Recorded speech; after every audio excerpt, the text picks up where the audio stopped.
ഞങ്ങൾ ഇപ്പോൾ കാണാൻ പോകുന്നത് ബാഗ ബോർഡറിൽ നിന്ന് ഏകദേശം 8 കിലോമീറ്റർ ഓടിയിട്ടുള്ള ഒരു സ്ഥലമാണ്. ഇവിടെ പുൽ മോറൻ അല്ലെങ്കിൽ പുൽ കഞ്ചിരി എന്ന് പറഞ്ഞ സ്ഥലമാണ്. പുൽ കഞ്ചിരി എന്ന് പറഞ്ഞത് ഒരു പഴയ ഡാൻസറാണ്.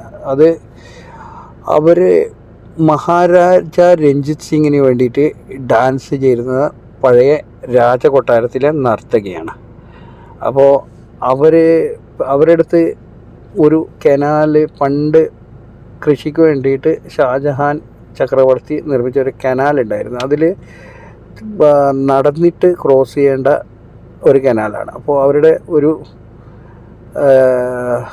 വെള്ളിയുടെ ചെരുപ്പ് ആ കനാലിൽ നഷ്ടപ്പെട്ടു. അന്ന് ആ നർത്തകി അവിടെ നൃത്തം ചെയ്യാൻ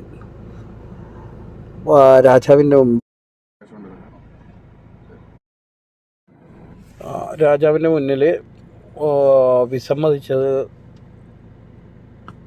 കാര്യങ്ങൾ അന്വേഷിച്ചപ്പോൾ ഈ ചെരുപ്പ് നഷ്ടപ്പെട്ടതും റിവർ ക്രോസ് ചെയ്യാൻ വേണ്ടി നടന്ന് ക്രോസ് ചെയ്യണം എന്നുള്ളതുകൊണ്ടും മനസ്സിലാക്കിയ രാജാവ് ഒരു പാലം ആ നദിക്ക് കുറുകെ ഉണ്ടാക്കി കൊടുക്കാൻ തീരുമാനിച്ചു. ആ സമയത്ത് അത്രയും കലാകാരികളെ